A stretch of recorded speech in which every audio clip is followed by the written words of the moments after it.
Salam alaikum Sénégal ngi Maaleykum salaam Sénégal ngi nanga def sawa Sénégal ngi maa ngi fii c'est ça mu ngoog 8h di pàcc bi ñu jagleel grand entretien bu Salam Sénégal suñu gan di Moïse Sarr dañuy bàyyi kii di Migui Maram Ndiaye gannaaw bañ la dalalee laatee ci studio bi nga dalal gan gi. jërëjëf Ndeye Fatou Ndiaye maa ngi lay nuyuwaat du nuyu également les auditeurs de Radio Sénégal di am mbégte di ànd ak ñoom comme niñ koy defee suba su ne si pàcc bi nga xam ne rek moom la ñu jagleel gan gi wax nga ko sànq sa njëlbeen suñu gan tey di Moïse Sarr bokk si comité d'initiative bu nouvelle responsabilité di formation politique bu yees bu Amadou Ba doonoon fi jëruñ bu njëkk mais également candidat si élection présidentielle bi ñu génn si ay jamono itam nekkoon na secrétaire d'État bu ñu dénkoon rek doomu Sénégal yi nga xam ne ñoom ñu nekk bitim réew tey ñu am mbégte di la dalal ci biir ëttu li nga xam ne rek moom moo di Salam Sénégal si rajo bi jërëjëf. mi ngi jërëjëf maa ngi leen di nuyu di leen gërëm di leen sant ci invitation bi yow ko Maram Ndiaye di nuyu waa Sénégal parce que RTS moom parce que suñu télé publique la rajo Sénégal international aussi mooy suñu rajo national. kontaan bu mu rëy nag ñëw fii tey pour waxtaan ak yéen. alors sa ñëw fii lu ko waral mooy mat na si at ginnaaw ba sénégalais yi jëlee confiance jox ko ki nga xam ne rek moom moo di Bassirou Diomaye Diakhar Faye mu doon jàmmarloog seen candidat Amadou Ba 1 an après ba mu jëlee réew mi si seeni loxo tey jii ban jàngat nga am si bilan bi nga xam ne rek defagum na ko si benn at. waaw c'est vrai que man bu may wax à chaque fois damay bëgg rek au-delà de la politique politicienne ñuy waxtaan teg ko aussi ci ay adam yu leer c'est vrai que 1 an gaaw na gaawul 1 an lu rëy la également moo tax bu ñu waxee bilan peut-être teel na ñu defagum un bilan du régime mais c'est important aussi ñu mën a évaluer joxe suñu appréciation ci at bi nga wax ne bi nga xam ne effectivement am na moo tax dama bëgg jël rek 3 engagements 3 jusqu'à 4 engagements li ma naan ay marqueurs yu rëy yu mag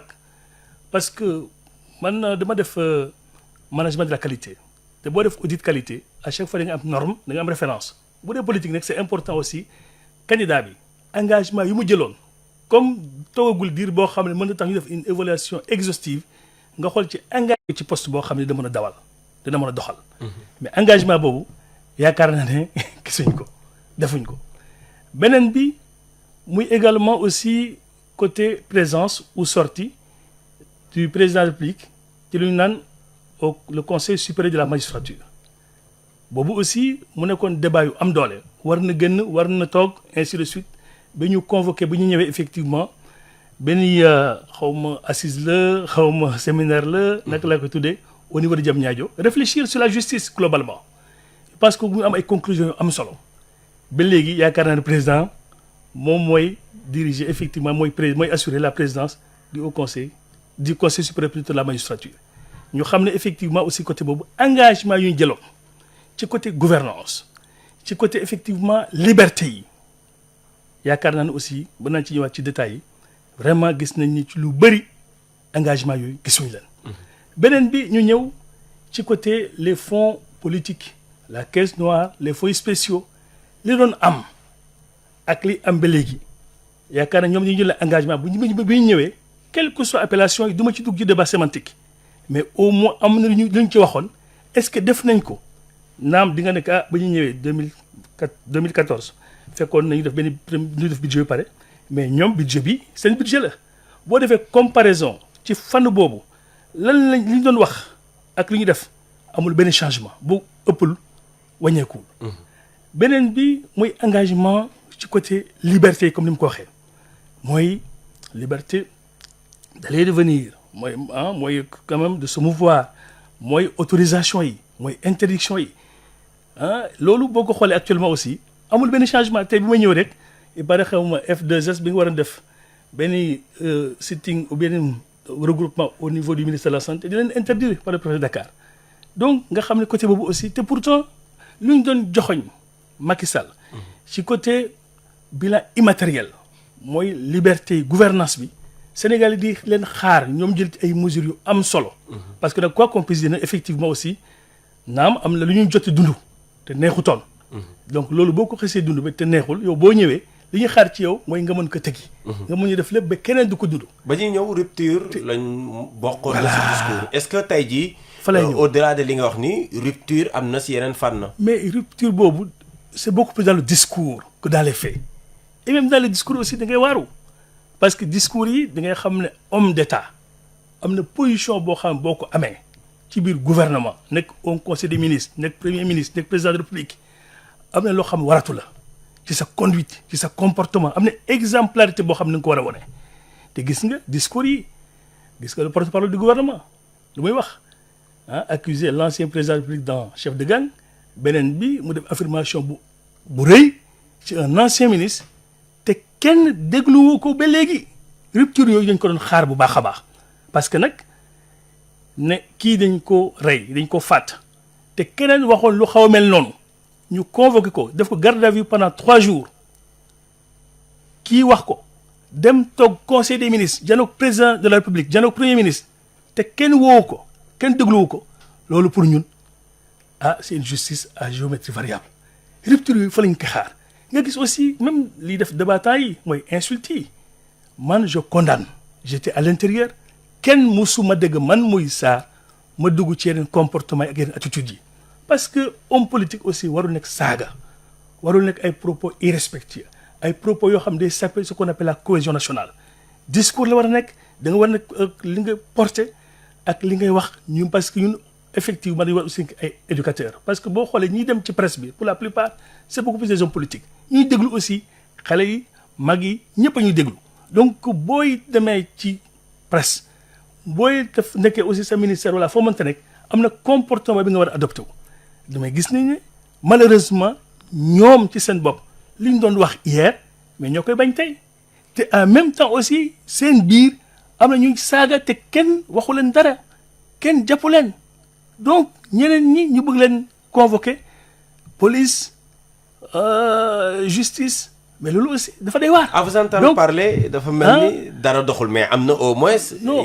j'applaudis de demain parce que xam naa ne si c'est bien mené en tenant compte aussi de l'existant parce que bu ñu ñëw rek jël ay termes bu bees lancé ko nii te fekk na effectivement yu mel noonu ñoo ngi ci doon liggéey depuis des années et des années mais bu ñu defee effectivement la section de référence def diagnostic bi yaakaar naa ne effectivement voie boo xam ne mën nañu apporter lu rëy a rëy ci réew mi te man je le soutiens et je soutiens initiative yu mel noonu. donc loolu mën naa ko wax mais côté aussi côté agriculture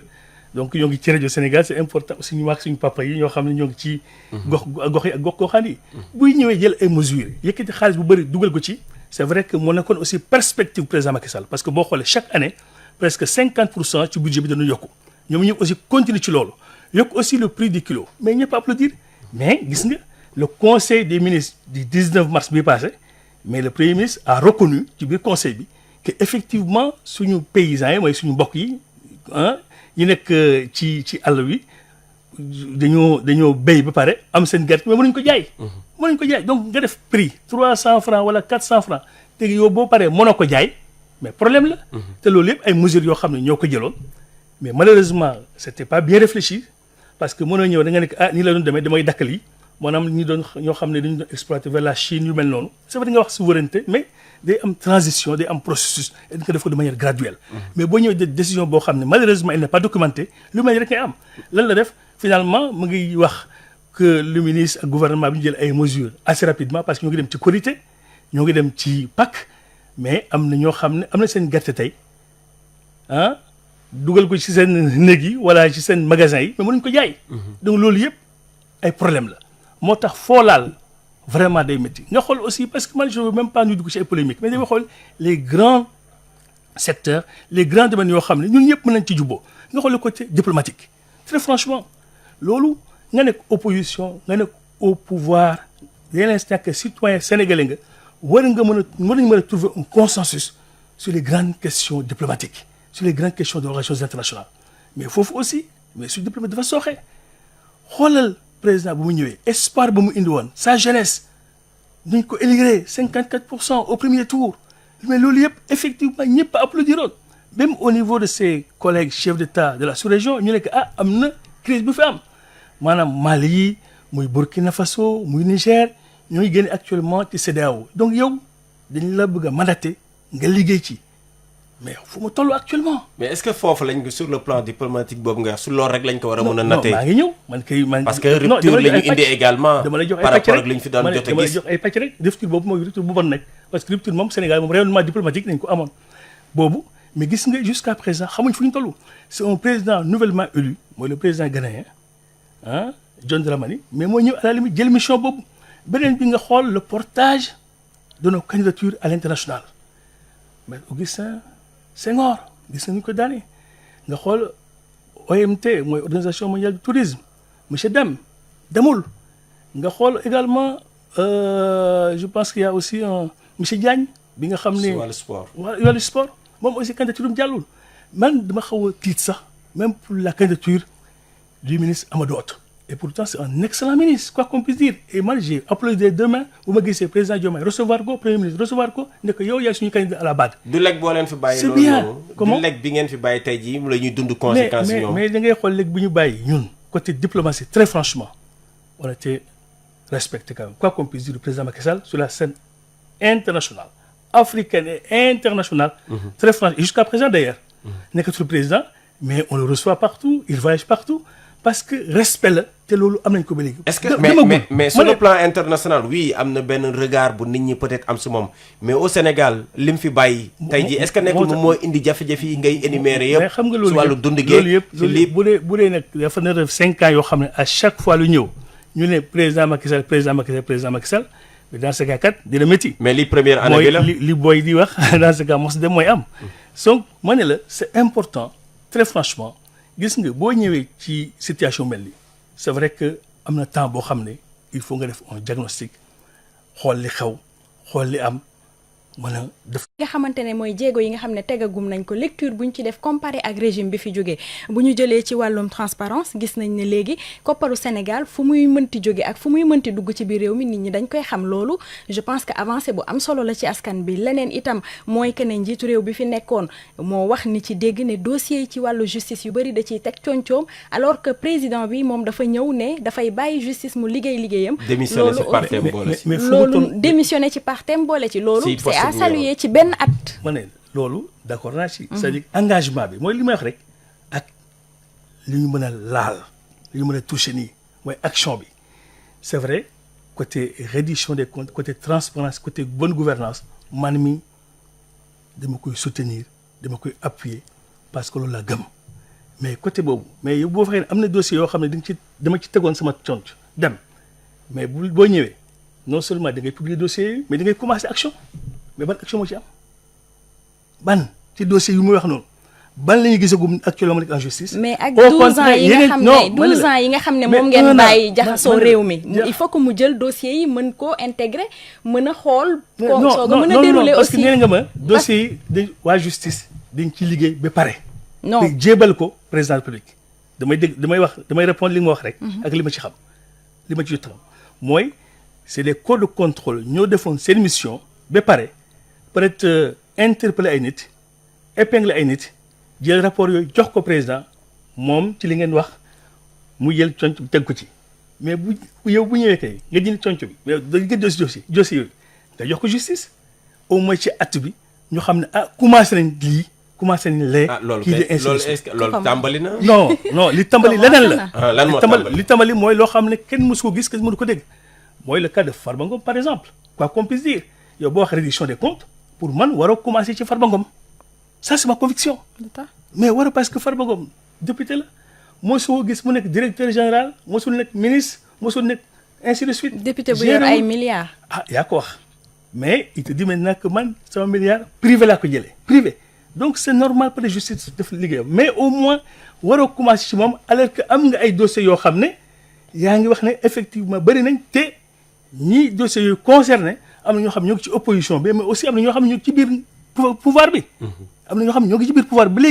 léegi laa wax et je veux insister là-dessus am ñoo xam ne ñoo ngi ci biir pouvoir ba léegi donc jëlee dossiers yooyu yëpp nga nekk ci biir pouvoir bi nga nekk à l'extérieur nga gën lépp jox justice mu doxal.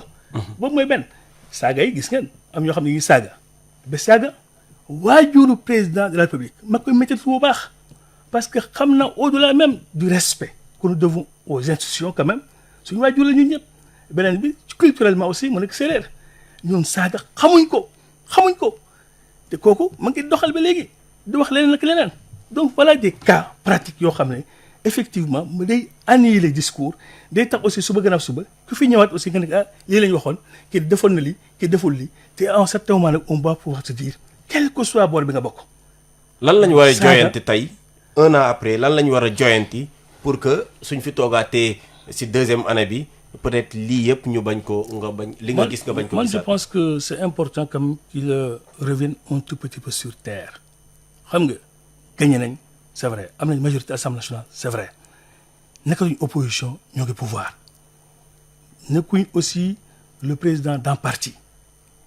le président Diomaye Faye est le président de tous les Sénégalais balaa terre mais mënul nekk dans une opposition systématique xuloo xeex xoolal la loi d'amnistie portant amnistie ma ngi noonu c'est-à-dire que li ñu commencé mais di nga yaakaar ne ñii kat dañoo bëgg a di rocci lii exposé ñii loolu lay ñu lool beneen bi nga def loi nga nekk da ngay interpréter déposer ko 2 jours après nga ñëwaat nga def amendement c'est-à-dire que yow li nga bëgg a interpréter sax leerul c'est-à-dire que yaa ngi indi non seulement yaa ngi indi en lieu et place maintenant d'une clarté d'une précision yaa ngi bëgg a naxasal xel yi parce que yow sa bopp boo bindee ba envoyé ko au président de la République nga wax ñu président amul benn avis bu mu ci joxe nga ñëw commission des lois adopté ko yow nga dem bi ci biir nga xam ne li nga bind leerul li nga bind baaxul nga ne da nga koy amandé mais loolu la ni lool est-ce que loi boobu day apporter ay précisions est-ce que loi boobu day interpréter ou bien loi boobu day indi la confusion à la confusion te ñoom newoon nañ ne bëgguñu premier ministre Ousmane Sonko moo dem ci Assemblée nationale pencu ndaw réew yi janook suñu député yi opposition comme pouvoir mu ne leen yéen nañu comme la amnistie sañu profite ñun bëgguñu. mais suñu jàngatee gis bu ñu ngeen waxee dugal si bëgguñu biir rek ay ndëgg donc boo sërëx la ñëwee non mais ndëgg sërëx mooy la xanaa yooyu gisuñu ko woon. mënoon nañ ko bañ a gis parce que yéen a nekkoon ci pouvoir mun nañ bañ a mais gis yenn yi ñoom kay nee nañ après ñoom lecture mun nañ xoolaat waaw doxalin mooy li may wax rek. lu gën a am solo si mooy dossier boobu mooy lan c'est Ndeye Fatou la sax FMI ma bàyyi ko ak Ndeye Fatou ñu dugg si pàcc boobu parce que bokk na si actualité bi également. waaw muy mission bi nga xamante ne ni FMI amal na ko tey jii yow ban lecture nga ci mën a def. mais lecture bi mu am rek mooy gis nga li yëpp moo tax coono rek la indi parce que gis nga ne en 1 an ci benn at la note souveraine du Sénégal a été dégradée 2 fois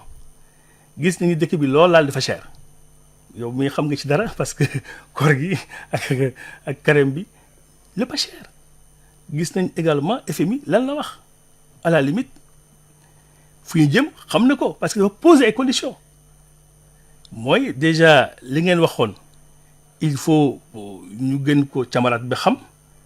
boobu mooy benn deuxièmement engagement yu ñu jëloon dañ koy conditionné te conditions yooyu ñëpp a ko xam jarul ñuy chercher de midi à 14 heures mooy ça sera des subventions yi parce que de tout temps FMI Banque mondiale seen combat mooy nañu def le moins de subventions possible et dans nos pays boo jëlee subventions yi mais c'est les ménages c'est pas les grandes entreprises c'est les ménages c'est yow man ak keneen suñu baadoole yi ñoo xam ne amuñ doole donc fa lañ jëm mooy courant bi gën a cher mooy ndox bi gën a cher mooy lekk bi dund bi gën a cher mooy carburant bi gën a cher mais loolu njeexitaluk li ngeen fi bàyyi la. ma ne mooy fukki at ak ñaar ngeen di jël koppar te ci turu Sénégal mais da ngay comparer rek dans ce cas là mais Abdoulaye Wade fi la nekkoon def 12 ans lu ko ne wax nu leen bu mu balaa muy dem moom dafa wax ne bu ma demee Macky Sall bu ñëwee du def mën a fay salaire yi pourtant Macky Sall fay na salaire yi man jox la benn exemple il y a 1 an est-ce que les Sénégalais vivaient mieux qu'actuellement ci rupture am donc moo tax ma ne la loo gis orientation yi sax ji ak ni ñu ko defee la man je suis convaincu que Amadou Ba ba jëloon réew mi actuellement nii li ñu dund duñ ko dund ça c'est ma conviction profonde. mais Amadou Ba nekkoon na fi premier ma ne ministre. la mais bu nekkee premier ministre moo la loolu comparé ma nekk Macky Sall gestion Macky Sall 2012 à 2024 na nga xool dëkk bi ni mu meloon Macky Sall mën na ko reprocher lépp mais le bilan matériel même opposants yi les plus irréductibles n'attaquaient pas Macky Sall sur le bilan matériel. mais est-ce que génn tey sur le jii bilan immatériel. dëgg gi moo tax ma ne leen. c'est vrai que côté boobu aussi bilan immatériel boobu. bi nga xam ne dafa nekkoon un marqueur bu fort nekk une attente forte des Sénégalais ñoo ngi xaar foofu régime bi nii. te malheureusement li ñu commencé ça ne rassure pas malheureusement jusqu'à présent on voit qu'à la limite c'est comme deux camps qui s'affrontent. mais ñoom bi ñu ñëwee ci mois de juin wàññi nañ dund bi. mais loolu mënoo ko dindi c'est des quand même. mesurettes. d'ailleurs ceeb bi boo xefee suba ñu wàññi ko mais yow yaa ngi na nga xool yow est-ce que yow sentir nga ko bu ñu waxee dafa cher ba léegi mooy wàññi dara à la limite yow boo wàññee loo xam ne sax appliqué wuñ. mais wàññi moom d'ailleurs ma ñëw le ministère du commerce mu ngi recruter ay nit pour lan pour jéem a xool la vérité des prix. donc loolu yëpp mooy li muy wane mooy effectivement doxul. beneen bi mais si wàllu bor bi ñu doon wax aussi ma ñëw foofu aussi ba daaneel foofu nga baal ma te nga xool espoir bi ngay suscité même espoir boobu ci côté jeunesse yi mais à la limite malheureusement c'est un désespoir qui s'installe xoolal le ministère du commerce mu ngi recruter 1000 jeunes en une semaine c'est 40 000 laa wax mooy ñeent fukki junni ndaw ñoo dem déposer pour ñu recruter ñoo xam ne rek pour ay contrôle. loolu du seen lajj politique de l'emploi yéen. parce que même pas un an. ma ne la moo tax ma ne la. lu ñu ibbi ay plus de 40 est-ce que du seen. mais lajj boobu est-ce que du seen lajj mais fa lay ñëw. mais reconnaître nga ko d'abord. mais fa lay ñëw ci lajj boobu mooy lan mais bu ñu ñëwee ñu ne dañuy lajj ci côté emploi mais yow dans ce cas li ñu jotoon def mu tane